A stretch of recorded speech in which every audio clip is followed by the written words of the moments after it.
Maral Hanım hakkında yani çok danışmaq olar. Onda olan o hanım xatırlığı, onun ictimai təşkilatın, yani bu təşkilatın necə idarə etməsində, şəhid ailələrinə göstərdiyi o diqqət, qayğı, nəinki şəhid ailələrinə, qazilərə, ümumiyyətlə necə deyirlər, o az təminatlı ailələrə həmişə öz diqqət və qayğısını əsirgəmir. Öyle bir deyim var, deyirlər ki, xeyirxahlıq yani genden, fondan gelen bir hususiyettir. Her insan xeyirxah ola bilməz, her insan xeyriyyətçi ola bilməz. Məhz Maral xanımın da böyle xeyirxah olmağı, onun xeyriyyə işlerini görməyində, onun geninden, kanundan gelen bir hususiyettir.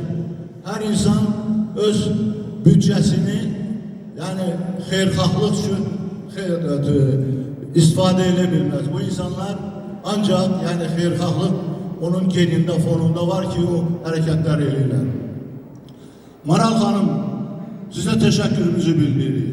Bizim cəmiyyətin adından sizin şəhid ailələrinə, Qarabağ müharibəsi veteranlarına, əlillərinə göstərdiyiniz o ənənəvi, mən deyərdim, xidmətə görə bizim idarə heyətinin yani qərarıyla sizi fəxri fərmanla təltif edirik.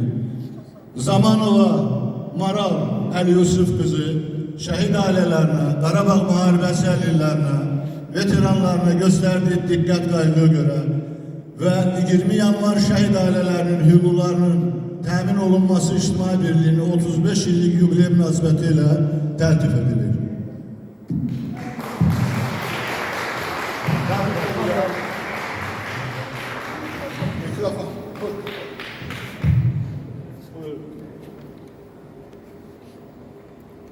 Bir daha bırak, kesin kesin.